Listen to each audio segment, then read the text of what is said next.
Sergeant Bowe Bergdahl leaving the courthouse in Fort Bragg, N.C. After a hearing on Monday, Fort Bragg, N.C. Sergeant Bowe Bergdahl walked away from his remote base in Afghanistan in 2009 and was held captive by the Taliban for 5 years.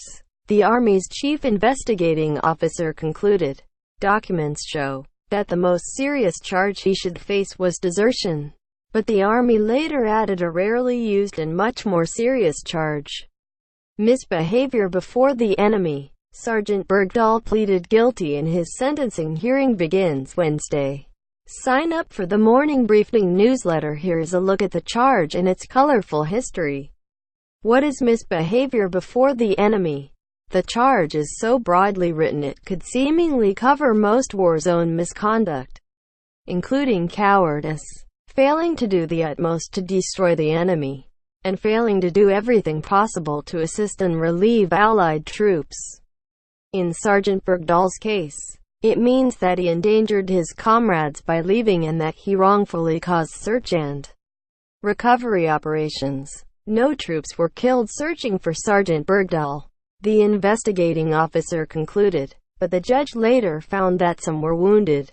Experts say the misbehavior charge dates back to ancient Greece and Rome, and has always been about maintaining ranks when it counts the most in the presence of the enemy.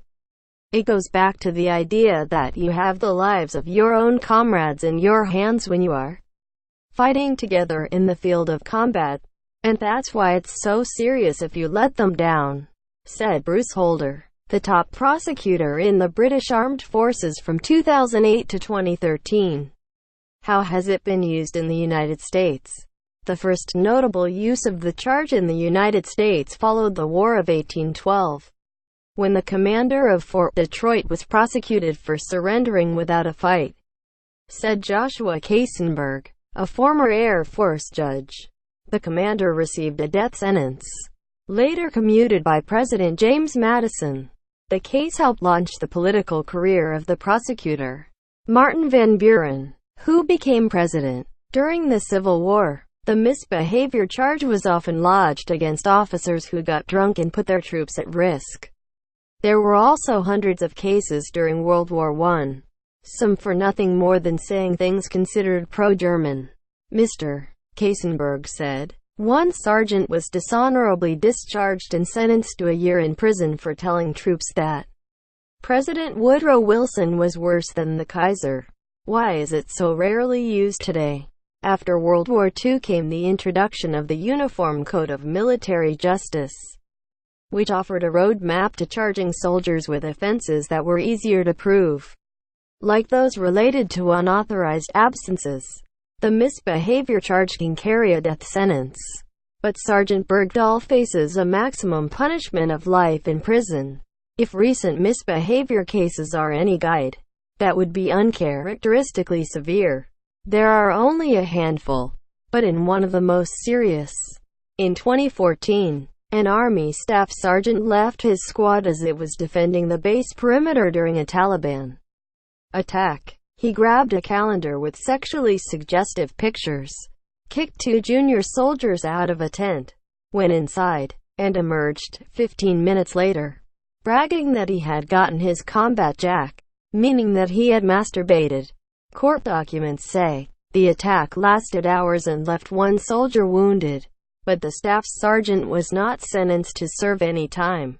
He received a bad conduct discharge 1 notch above a dishonorable discharge and was demoted to private. In another case, a Marine refused to leave on a mission off base, saying he feared death. He was sentenced to 1 year in jail. A third service member, this one in the Air Force, used hashish, violated a no-contact order and engaged in sexual activity while on post. He served 5 months in jail. Both received bad conduct discharges. What does that mean for Sergeant Bergdahl?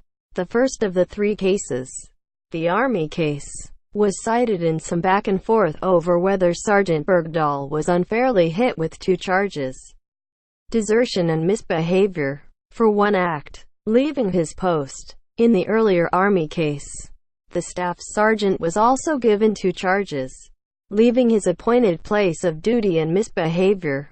But the defense has argued that unlike Sergeant Bergdahl, the staff sergeant actually committed 2 separate offenses: abandoning his post during a firefight, and going inside the tent to engage in an act that did not conform to the standard of behavior required by a soldier engaging the enemy in combat.